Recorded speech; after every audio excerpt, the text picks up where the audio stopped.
Quem não lembra ou não ouviu falar do Pavão Misterioso em 1976? À época, estava em cartaz a novela global Saramandaia do Dias Gomes, cuja trilha sonora era a música Pavão Misterioso, de autoria do Ednardo, que tinha como refrão Pavão Misterioso, Pássaro Formoso. Que pavão é esse? O que é esse mistério? A música fez muito sucesso na época. Apesar da música tema falar na ave todos os dias no horário nobre, ela não aparecia e ninguém tinha ideia do que se tratava.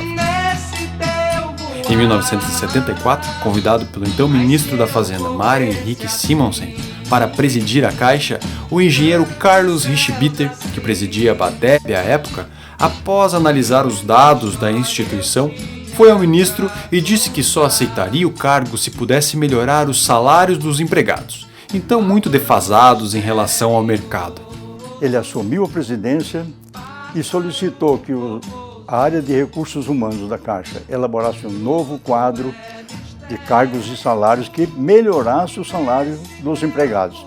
Só que trouxeram um plano de cargo e salário que não alterava nada o que eu falei disso. Segundo consta, ele jogou na lata do lixo e disse, olha, eu quero uma coisa séria. Então, com um novo trabalho que ele aceitou, que estaria melhorando a situação dos economiários, ele encaminhou aos órgãos do governo e, obviamente, isso demorou mais tempo.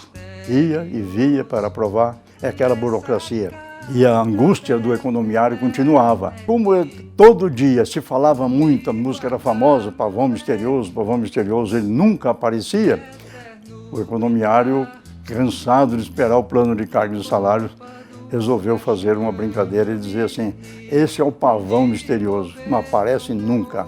Pavão Misterioso que todos nós, mais antigos de Caixa, lembramos com muito prazer. Ele concedeu a todos os empregados praticamente dobrar o seu salário.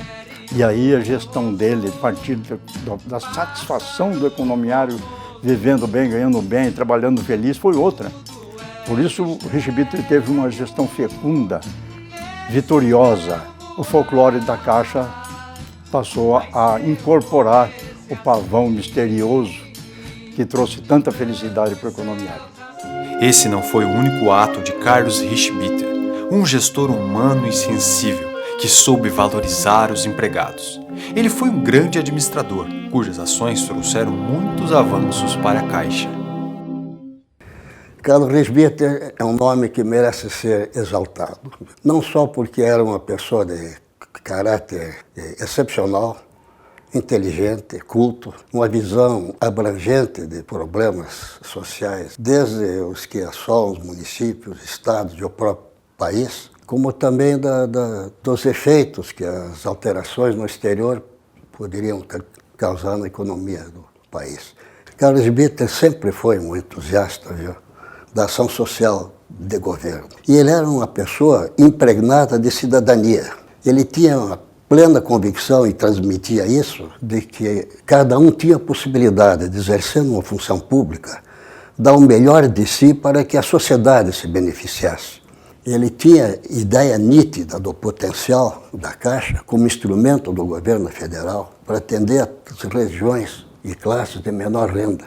E esse trabalho e essa eficiência inicial que a Caixa demonstrou, acho que foi fundamental para que o FAS, o Fundo de Apoio ao Desenvolvimento Social, viesse a ser colocado para a administração da Caixa. E a Caixa passou a ser uma instituição, então, fora do comum, tendo um potencial enorme de possibilidade de aplicação, seja na área de ensino, seja na área de saúde. E isso para o governo era um braço que não existia, um braço que passou a existir e um braço que passou a ser altamente benéfico a toda a sociedade brasileira. Reforçou o papel tradicional da Caixa de principal agente financiador de habitação no país, viabilizando com as melhores construtoras e incorporadoras do país. A preocupação com o empregado não foi apenas na valorização dos salários.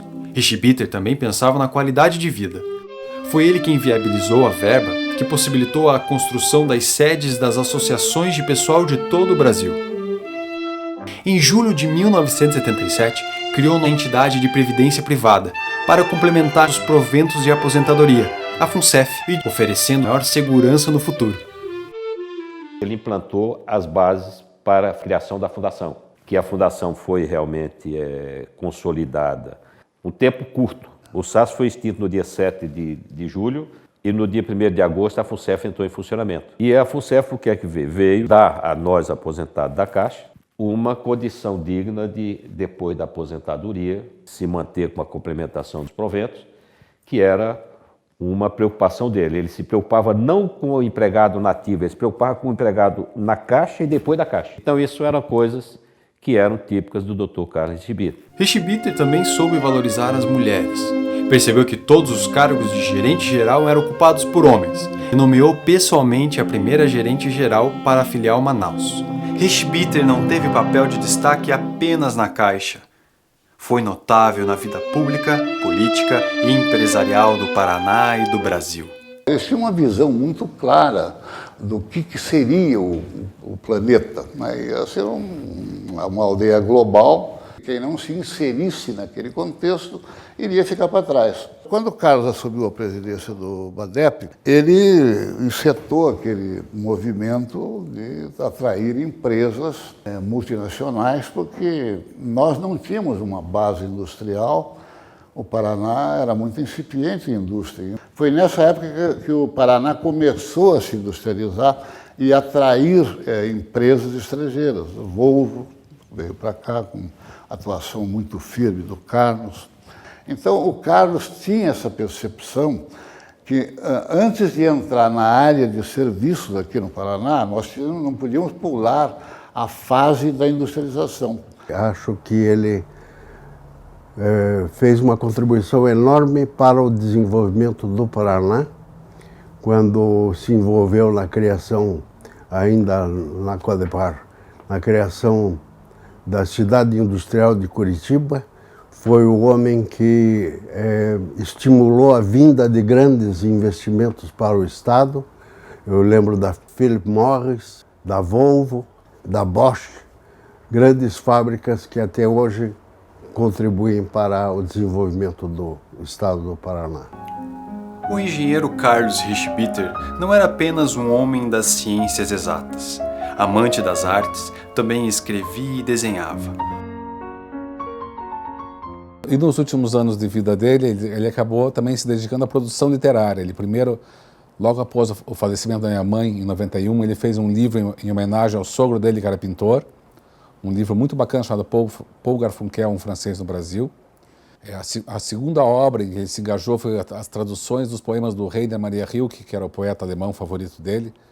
Mais ainda, ele fez um livro de memórias muito simpático chamado Fragmentos de Memória, que é mais pessoal do que político, mas também é interessante porque fala um pouco do Brasil, fala a trajetória de um funcionário público correto em tempos turbulentos, na época da ditadura militar. Tem reflexões interessantes.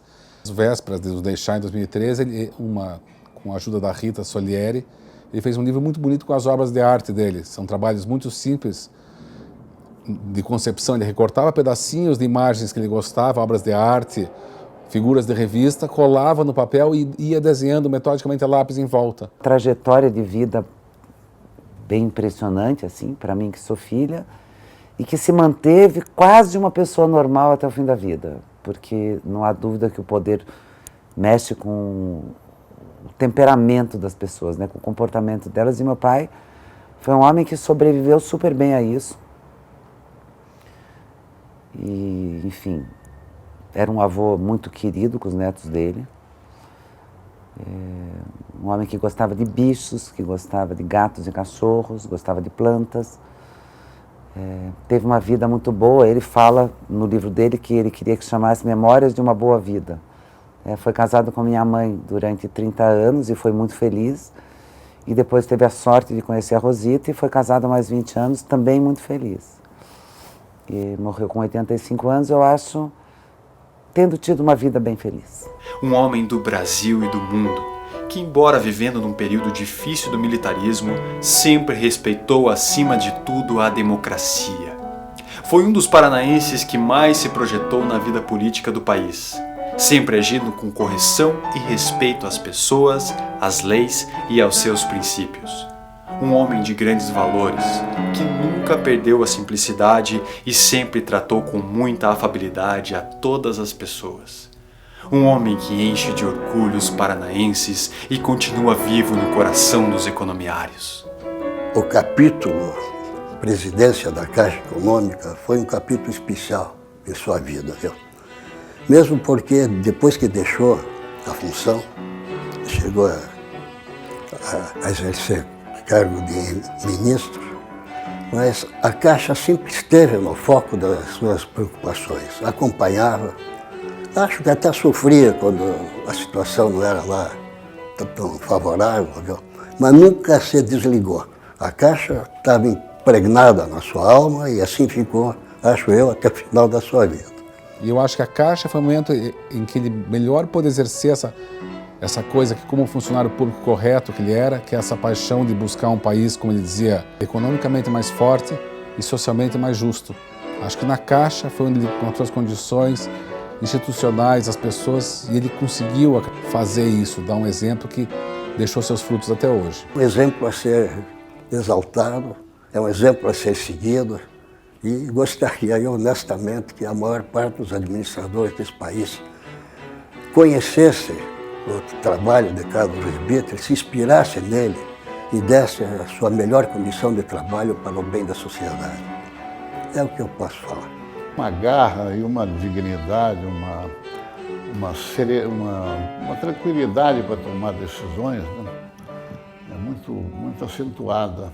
Ele foi realmente um dos homens públicos, no meu entender, de maior dignidade e de maior conhecimento.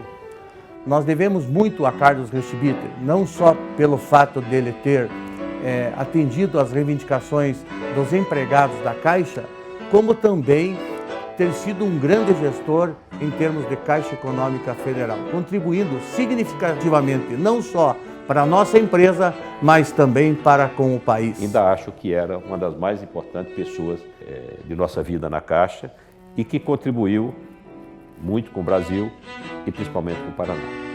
A passagem dele pela Caixa foi tão marcante que na sua saída os empregados fizeram um abaixo-assinado de agradecimento, que é um verdadeiro livro, que deve estar na posse dos filhos.